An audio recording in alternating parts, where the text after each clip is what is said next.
বন্ধুরা, আপনারা যদি অন্নপূর্ণা ভান্ডারে আবেদন করতে চান, তাহলে আবেদন করার আগে কোন কোন গুরুত্বপূর্ণ ডকুমেন্ট নিজের কাছে রেডি রাখবেন সেটাই ভিডিওটিতে স্টেপ বাই স্টেপ দেখে নেন।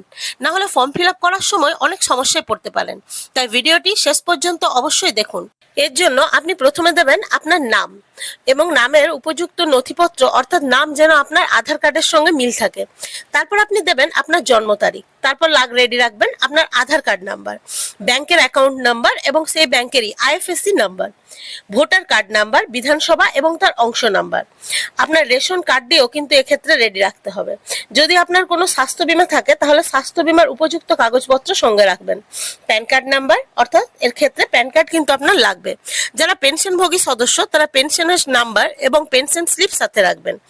জিএসটি যদি আপনার নাম্বার থাকে তাহলে সেটি রাখবেন। সিএ এর আবেদন করলে তার নাম্বার রাখবেন।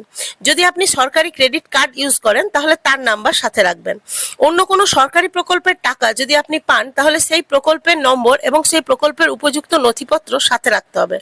যদি আপনি আয়কর দেন তাহলে সেই আয়করের পরিমাণ সঙ্গে রাখতে হবে। 4 চাকার গাড়ি থাকলে তার বিবরণ সঙ্গে রাখতে হবে। জমি জায়গার বিবরণ দিতে হবে, অর্থাৎ রেজিস্ট্রেশন কপি এবং রেকর্ড দিতে হবে।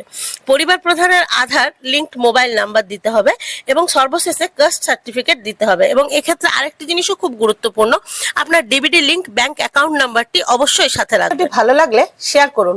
নিলিপসিতা সিম্পলিফাইডকে ফলো করুন, যেখানে আপনি পাবেন only knowledge, no time pass.